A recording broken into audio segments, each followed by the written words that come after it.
विश्व सेवा का साधन केवल वाणी नहीं है, लेकिन अगर बहुत अच्छे पवित्र शुद्ध संकल्पों में हम रमण करते हैं तो उसके वाइब्रेशन इस प्रकृति को और मानव आत्माओं तक पहुंचते हैं और उसको भी शक्ति देते हैं। तो इसलिए एक तरफ स्व की प्रगति, स्व की उन्नति, और दूसरी तरफ इतनी अच्छा सेवा का चांस। वानप्रस्थ अवस्था, बाबा ने कई बार मुरलियां इस पर चलाई हैं कि समय सृष्टि की ही वानप्रस्थ अवस्था है। बाबा साकार में कहते थे कि अगर बच्चे जन्म ले रहे हैं तो वो भी तो वानप्रस्थी हैं, क्योंकि सबको वापस जाना है। तो हम सब बाबा के बच्चे तो हैं ही वानप्रस्थी। और जब वानप्रस्थ शब्द आता है तो एक तरफ हम वाणी से परे जाने का अभ्यास करते हैं। इसका अर्थ यही है कि हम सभी वाणी से परे अपने मूल वतन की स्थिति का अनुभव करें। वहाँ वाणी नहीं है, तो वानप्रस्थी माना सदा ही अपने मूल वतन की साइलेंस की स्थिति में रहने वाले। बाबा ने इसको और भी कई शब्दों में स्पष्ट किया है कि वानप्रस्थी माना एकांत प्रिय, सदा एकांत और सुमिरण में रहने वाले वानप्रस्थी। तो आप सब तो एकांत का भी बड़ा अच्छा अनुभव करते हैं। कितनी अच्छी एकांत है, कोई हलचल नहीं है, कोई भी बातों की ऐसी कोई जवाबदारियां नहीं है, सभी निवृत्त होके बैठे हो ना। कोई भी लौकिक की चिंता तो नहीं है ना किसी को, निश्चिंत बेफिक्र बादशाह। ऐसी सुंदर जीवन बाबा ने दी है। नहीं तो जब बुजुर्ग हो जाते हैं, बुढ़े हो जाते हैं, तो घर के लिए बोझ बन जाते हैं। और फिर घर में रहते हैं तो कुछ न कुछ अगर बच्चों की गलत बातें देखते हैं, करेक्शन देते हैं, तो झगड़े शुरू हो जाते हैं। कहते ये बूढ़ा कब जाएगा यहाँ से। तो अभी वर्तमान समय आप सब तो सच्चे सच्चे वानप्रस्थी हो। बाबा ने हर बात से आपको न्यारा और किनारा करके बिठाया है। नहीं, कोई जवाबदारी तो नहीं है ना किसी को भी, सब समर्पित कर दिया ना। इसलिए सदा हल्के होकर के बस एक बाबा, दूसरा न कोई। हमेशा बाबा को एक शब्द बहुत प्यारा लगता है, एक शब्द। और जिसने उस एक शब्द को पकड़ लिया वो बाबा की पूरे वर्षे का अधिकारी बन जाता है। कौन सा एक शब्द? सदा। एक शब्द जो एक बार बार आता है, एक वृत्ता। इसके 4 शब्द आते हैं, एक वृत्ता, एक नामी, एक कौनौमी, एकाग्रता, और एक बल, एक भरोसा। एक बाबा, दूसरा न कोई। हर बात में एक शब्द आता है और ये एक शब्द बाबा को बहुत प्यारा है। इसलिए संगठन में रहते हैं, इतने बड़े परिवार के बीच में रहते हैं, लेकिन अंदर से है मेरा तो एक, दूसरा न कोई। जिसके दिल में एक बाबा बसता है, जो सर्व संबंधों से बाबा को अपना बना करके रखते हैं। भले साथ की जरूरत पड़ती, आयु बड़ी होती है तो कोई सहयोग चाहिए, लेकिन जिन्होंने एक को बाबा को अपना बनाया उनको सहयोग अपने आप मिल जाता है। कोई ना कोई साथी मिल जाता है, उसकी भी परवाह नहीं करनी पड़ती। मेरा भी एक बहुत अच्छा इस बारी का अनुभव रहा। जब मैं अमेरिका के टूर पर जाने वाला था, मेरा अकेले का टिकट था, उन्होंने ही लेके दे दिया विदेशियों ने, आपको आना है। और सब मधुबन वाले जिनको पता चले इतनी दूर आप अकेले जाएंगे, 25-30 घंटे का सफर है, फ्लाइट में अकेले बैठेंगे, अकेले रहेंगे। हम अंदर से तो उनको यही जवाब देते, हमारे साथ बाबा है, आप कोई संकल्प नहीं करो। क्योंकि पहले भी मैं अकेले एक बार होके आया अमेरिका में। तो जिस दिन मैं टिकट बनाने बैठा ना, उस दिन अचानक एक भाई का फोन आता सामने से, भाई साहब आप क्या कर रहे हैं? हमने कहा अभी मैं ज्ञान सरोवर में बैठा हूँ और अमेरिका का निमंत्रण है तो टिकट निकलवा रहा हूँ, देख रहा हूँ। तो सामने से वो भाई कहता है कि भाई साहब मैं आपको कंपनी दे सकता हूँ। तो हमने कहा आप कंपनी दे सकते हैं, आप तो 3 महीने पहले होके आए हैं, मुझे पता था उसके बच्चे वहाँ रहते हैं। तो आप तो गए थे अभी 3 महीने पहले। कहता है वो तो हम उनके पास जाते हैं, लेकिन आप कहोगे तो मैं आपके साथ चलूंगा। हमने टिकट बहुत महंगी है आने जाने की टिकट 2 लाख से ऊपर है। तो कहता उसकी ख्याल नहीं करो, आप मुझे छुट्टी दो, मैं आपके साथ चलूं। उसी समय एक की जगह 2 टिकट निकल लिए और पैसा उसका भेज आ गया। और वो गया तो मुझे सचमुच कुछ भी नहीं करना पड़ा।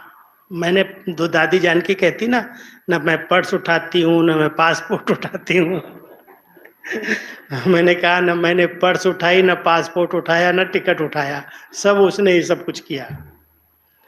तो ये कैसे बाबा अपने बच्चों को साथ देता है, ऐसे लगता है कि जैसे अभी इस समय हम सबको अपने सोचने की जवाबदारी भी बाबा को दे देनी चाहिए।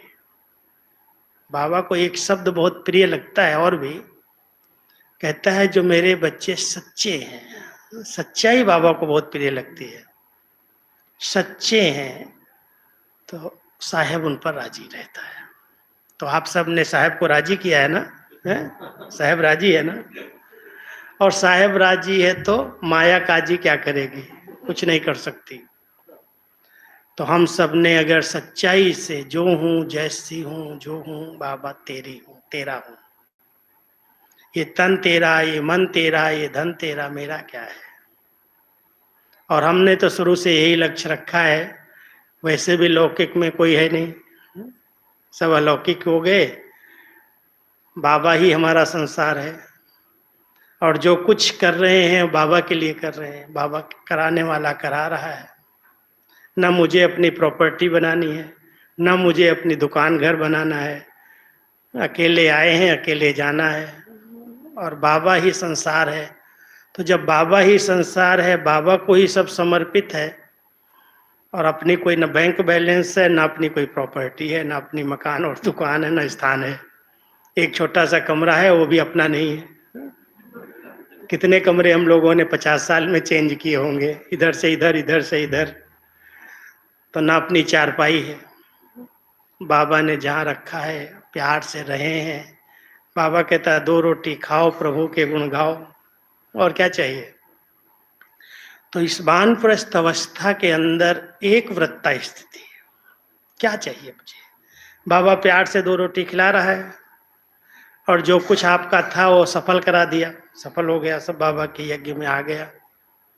अभी इतने हल्के हो जाओ, इतने हल्के हो जाओ, जो बाबा कहता है हल्के बनोगे तो मैं तुमको पलकों पर बिठा के ले जाऊंगा। बड़ी सोचने की बात है, पलकें कितनी नाजुक होती हैं, और इस पर बिठा के बाबा हमको ले जाएगा। ऐसे भी कोई कर देता है तो पलकें ऐसे हो जाती, लेकिन पलकों पर बैठने के लिए बहुत हल्का बनना पड़ेगा, एकदम बिंदु रूप। मैं आत्मा हूँ, ज्योति बिंदु हूँ। इतने हल्के बन जाओ जो कोई मेरा नहीं, कोई मेरी नहीं, मेरा तो एक दूसरा न कोई। जब इससे हल्के हो जाएंगे ना, ज्यादा जवाबदारियों का बोझ अब उठाना नहीं है। कई लोग अभी तक भी पकड़ के बैठते हैं, जैसे बाबा कहता है ना, कई बुढ़े होते हैं ना, चाबियां नहीं छोड़ते, संभाल के रखते हैं, अधिकार रखते हैं कि मेरा कुछ है। लेकिन आप तो सबने बच्चों को दे दिया, परिवार का जो हिस्सा था वो दे दिया, कि रखा है अभी तक भी। कोई भी जवाबदारी नहीं रखना, दे दो जिसका है उसको। मेरे पास कोई आता है कहता मेरा हिस्सा है, मैं तुम हिस्सा के पीछे क्यों अपनी जिंदगी खराब करते हो। लौकिक में भी अगर कोई बहुत अधिकार रखते हैं, बाबा के बनने के बाद भी अपनी प्रॉपर्टी पर अधिकार रखते हैं, अपने हिस्से पर अधिकार रखते हैं, वर्षे पर अधिकार रखते हैं, तो वो भी एक बहुत सूक्ष्म बंधन है। और वो सूक्ष्म बंधन कई बार बाबा के यज्ञ से, इस परिवार से उनको खींच करके उस परिवार में ले जाता है। क्या चाहिए? 2 रोटी खाओ, प्रभु के गुण गाओ, दे दो जिनका है, साथ लेके न आए थे, साथ लेके न जाएंगे। आराम से जिंदगी जी रहे हैं, क्यों हम प्रॉपर्टी के पीछे, वर्षे के पीछे आपस में टकराव करें, झगड़ा करें, मन मुटाव करें। कई ऐसे थे मधुबन में जो प्रॉपर्टी के पीछे हिस्सा लेने के लिए गए, वहीं रह गए, इधर से टूट गए। तो बाबा ने इतनी बड़ी प्रॉपर्टी दी है, हमारे पास इतनी बड़ी प्रॉपर्टी है जो दुनिया के पास क्या हो सकती है। अगर कोई प्यार से सूखी रोटी भी खा रहा है तो भी खुशी की खुराक खा रहा है, खुशी खुशी से। बाबा कहता है वो सूखी रोटी भी 36 प्रकार का भोजन बन जाती है, लेकिन खुशी जरूरी है। खुशी को कहते हैं, खुशी खुराक है, और खुशी की खुराक खाओ। वो खुराक अगर मिलती है तो ठीक, नहीं मिलेगी तो भी भरपूर रहोगे। और सबसे बड़ी संपत्ति बाबा ने जो हम बच्चों को दी है, बाबा का वो नशा मुझे अभी बार बार याद रहता है, जब एकदम बेगरी पार्ट है, कुछ नहीं है, और उस समय कहता है बच्चे अखबार में लिखो, ओम मंडली रिचेस्ट इन द वर्ल्ड। दोपहर को क्या भोजन बनेगा कुछ पता नहीं है। और इतना नशा ब्रह्मा बाबा को कि मैं तो वर्ल्ड में सबसे नंबर 1 रिचेस्ट हूँ। क्या कमी है? भगवान ने सब कुछ दिया है। 2 रोटी खिलाने के लिए तो बंधा हुआ है। ये मेरे बच्चे भूखे नहीं रह सकते हैं। बाबा को बहुत नशा था, निश्चय था। और सचमुच एक दिन भी ऐसे बेगरी पार्ट के अंदर कोई भूखा नहीं सोया, कहीं ना कहीं से मिला है। और ऐसा मिला है, कहते एक दिन भंडारे के अंदर 4 आने भी नहीं है। और सुबह भंडारे वाली बहन आई, बाबा से पूछी, बाबा आज तो कुछ भी नहीं है, क्या बनाना है दोपहर को? अच्छी वेट करो, 10 बजे की पोस्ट आती है, वेट करो, 10 बजे तक कुछ नहीं सोचो। और जब तक बच्चों को बोलो बाबा सबको पहाड़ी पर घुमाने ले जाएगा। पहाड़ी पर घुमाने ले गए इसी मौसम में, तो वहाँ जामुन थी, करौंदे थे, बहुत कुछ था। कहा खूब बच्चे खाओ, जितना खाओ, अपना ये सारा बगीचा। नाश्ता कराया, घुमाया, सैर कराया। और जब वापस आए कहा अच्छा बच्चे थोड़ा रेस्ट कर लो। समय पर 1 बजे बेल बजी, भोजन बन गया। और वो दिन था जिस दिन किसी ने 500 रुपये भंडारी में, माना लिफाफे में बंद करके भेजा था। चेक नहीं था, कोई ड्राफ्ट वो नहीं था, मनी ऑर्डर नहीं था, लिफाफे के अंदर पैसा भेज दिया। और जब वो आया तो बाबा, किसी को तो टच किया था, पता था बाबा को किसने भेजा है। सब कुछ हुआ, माना एक दिन भी ऐसा नहीं रहा जिस दिन एक टाइम का भोजन भी न मिला। जरूर हिसाब तो था, खैर ज्यादा कोई व्यर्थ न जाए उसका ध्यान था, लेकिन भूखे नहीं रखा। और नशा इतना था, रे तुम्हारे पास ज्ञान धन है, गुणों का धन है, चरित्र का धन है, अविनाशी संपत्ति तुमको मैंने दी है, इसलिए कभी भी उस संपत्ति के पीछे अपनी जीवन बर्बाद नहीं करो। कईयों को आता था हम जवान हैं, हम कुछ कर सकते हैं, कमा सकते हैं। और बाबा उनको कहता, अरे बच्चे बाहर जाओगे तो माया जो है ना अजगर के रूप में बैठी है, खा जाएगी, कच्चा ही खाएगी। लेकिन जो बहुत समझदार समझते थे अपने को, वो बाहर निकले। और जो पक्के थे मरेंगे जिएंगे तेरे दर से नहीं हटेंगे कुछ भी हो जाए, वो बैठे रहे। पेपर तो बहुत लिया बाबा ने, ऐसे सहज नहीं छोड़ा। बीमार पड़ी, 4 बहनें एक साथ बीमार हो गई, पैसा ही नहीं है, दवाई कहाँ से आएगी। दादा विश्व किशोर को रहम आया, गया 1 गोली लेके आया बुखार की, और 1 गोली के 4 टुकड़े करके 4 बहनों को खिला दिया, चारों का बुखार ठीक हो गया। बाबा का शक्ति, बाबा का प्यार। और इतनी ठंडी बरसातें, ठंडी माउंट आबू की, एक गर्म कपड़ा नहीं, सबके सब बीमार हो रहे हैं, सर्दी जुकाम हो रहा है। और बाबा से पूछते हैं, बाबा अभी इनको क्या खिलाना है? तो बाबा कहते हैं इनको छाछ पिलाओ। पेपर माना क्या? सहज नहीं थी बात। अगर आज संदेशी आपको कहे 15 दिन के लिए सबको छाछ और डोडा पिला दो, बाबा का डायरेक्शन है, तो लोगों को संशय पैदा हो जाएगा, ऐसा थोड़ी बाबा कहेगा मर जाएंगे क्या? बाबा हमको ऐसा थोड़ी कह सकता है। लेकिन बाबा का संदेश है, और इस निश्चय के आधार से ब्रह्मा बाबा मुस्कुराता था कि शिव बाबा का संदेश ये आ रहा है। लेकिन जो निश्चय बुद्धि थे, उन्होंने 15 दिन छाछ और डोडे पर रह करके निरोगी बन गए, सब बीमारी भाग गई। और जो संशय बुद्धि थे, वो मैं कैसे खाऊंगी ये ठंडी छाछ, मैं कैसे पीऊंगी? तो आप समझ सकते हो बाबा ने निश्चय की कितनी परीक्षा ली होगी। आज थोड़ी सी बात हो जाए छोटे से संगठन में, कितना मूड खराब हो जाएगा, खुशी गायब हो जाएगी, पर चिंतन चलने लगेगा, हमने ऐसा किया, इन्होंने हमारे साथ क्या किया। सबसे बड़ा खजाना जो है वो खुशी का खजाना है। कुछ भी हो जाए हमारी खुशी नहीं जानी चाहिए। बाबा ने एक बार कहा, बच्चे अगर शरीर भी छूट जाए ना तो भी खुशी नहीं जानी चाहिए, क्योंकि अगला शरीर आपको और अच्छा तो अच्छा शरीर मिलेगा। लेकिन दुखी होकर के, परेशान होकर के, डिस्टर्ब होकर के, मूड खराब होकर के हार्ट फेल हो गया तो जन्म कैसा मिलेगा? इसलिए वानप्रस्थ अवस्था में एक बात का हमेशा ध्यान रखना, अंत मति सो गति। हर घड़ी अंतिम घड़ी है, कोई भी घड़ी आ जाए।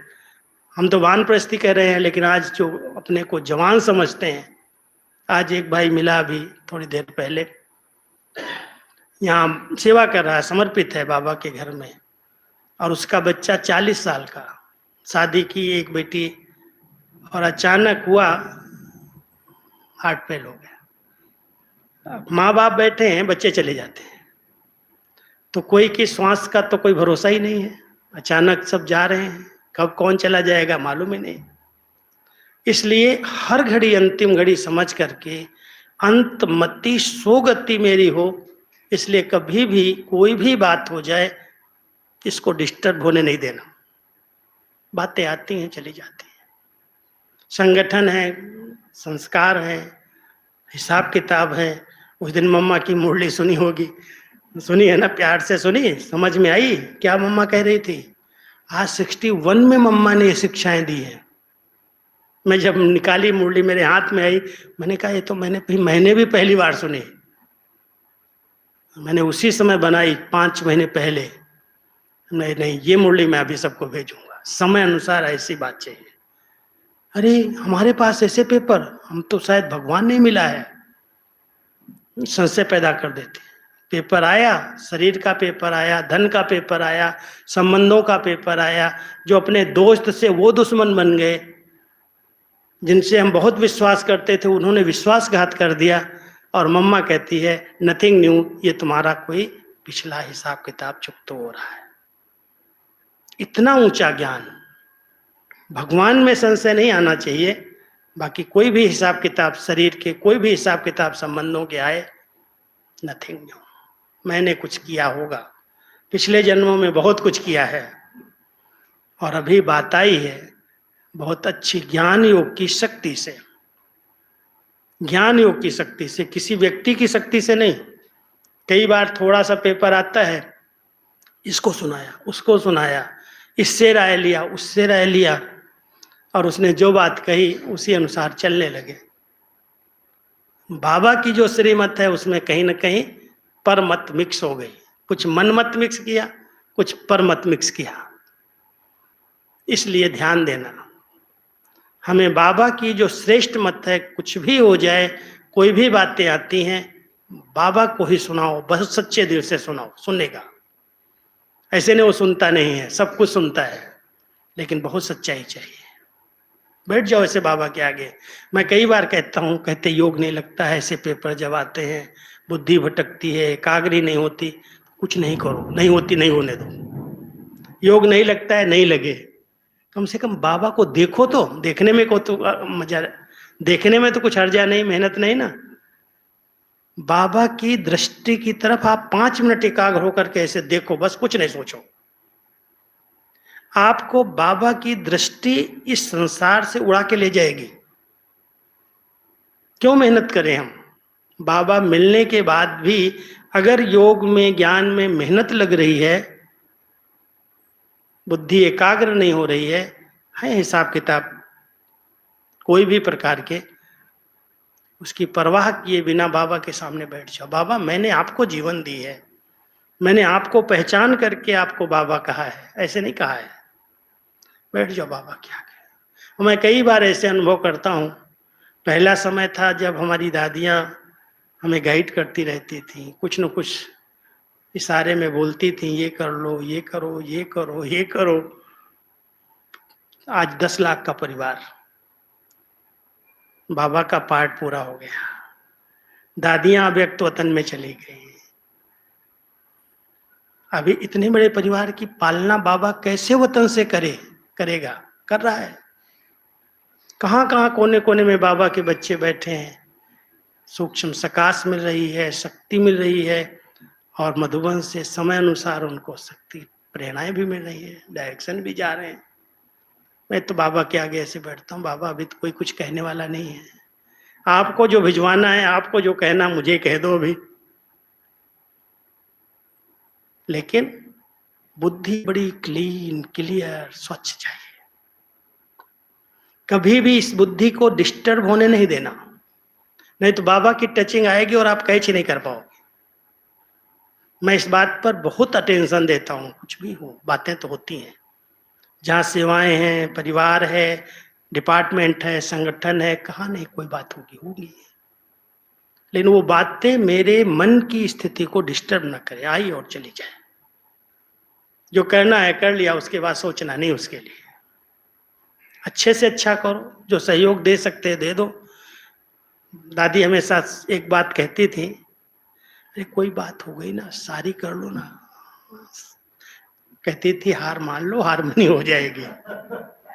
सॉरी कर लो, सब ठीक हो जाएगा। नहीं, अहम भाव जो है ना, सॉरी करने नहीं देता।